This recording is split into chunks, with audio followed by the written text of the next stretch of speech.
नमस्कार. आज आपण 18व्या श्लोकाचा अर्थ जाणून घेणार आहोत. श्लोक 18.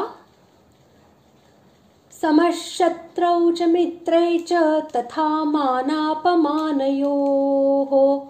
शीतोष्ण सुख दुःखेषु समसंग विवर्जितः.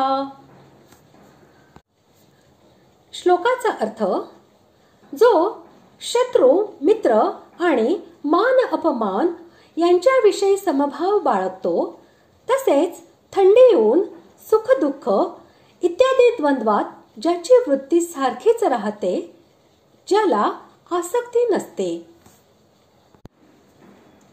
भक्ताच्या दृष्टीने त्याचे कोणी शत्रू मित्र नाहीत हे नक्की. तरीही लोक आपापल्या भावनेनुसार मूर्खपणामुळे भक्ताकडून आपले अनिष्ट होत आहे असे समजून किंवा त्याचा स्वभाव आपल्याला अनुकूल दिसत नसल्यामुळे किंवा ईर्षेमुळे त्याच्यावर शत्रुभावाचा आरोप करतात. अशाच प्रकारे इतर लोक आपल्या भावनेप्रमाणे त्याच्यावर मित्रभावाचा आरोप करतात. परंतु संपूर्ण जगामध्ये सर्वत्र भगवंतांचे दर्शन करणाऱ्या भक्ताचा सर्वांबद्दल समभावच असतो. त्याच्या दृष्टीने शत्रू व मित्र असा किंचितही भेद उरत नाही. तो नेहमी सर्वांच्या बरोबर अत्यंत प्रेमाचाच व्यवहार करीत असतो.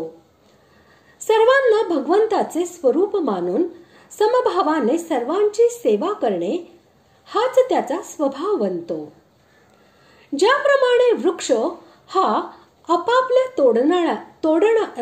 तोडणाऱ्या अगर पाणी देणाऱ्या अशा दोघांनाही छाया, फल आणि फूल इत्यादींद्वारे सेवा करण्यामध्ये कोणत्याही प्रकारचा भेद करीत नाही, तसा भक्तांमध्ये कोणत्याही प्रकारचा भेदभाव असत नाही. भक्ताचे समत्व वृक्षापेक्षाही अधिक महत्त्वाचे असते. त्याच्या दृष्टीने परमेश्वरापेक्षा भिन्न काहीही नसल्यामुळे त्याच्यामध्ये भेदभावाची शंकाही करता येत नाही. म्हणून त्याला शत्रू व मित्र यांच्या बाबतीत सम असे म्हटले आहे. मान अपमान, थंडी ऊन, सुख दुःख इत्यादी अनुकूल आणि प्रतिकूल द्वंद्वे यांचा मन, इंद्रिये व शरीर यांच्याशी संबंध झाल्यामुळे त्यांचा अनुभव येत असतानाही भगवंत भक्ताच्या अंतःकरणात आसक्ती, द्वेष किंवा हर्ष, शोक इत्यादी कोणत्याही प्रकारचा किंचितही विकार होत नाही. तो भक्त नेहमी सम राहतो.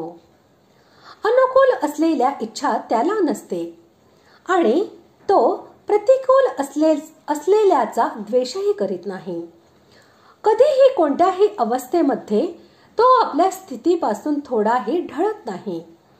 सर्वत्र भगवत दर्शन झाल्यामुळे त्याच्या अंतःकरणातील विषमतेचा सर्वथा अभाव होतो. या अभिप्रायाने तो या सर्वांमध्ये सम राहणारा असे म्हटलेले आहे.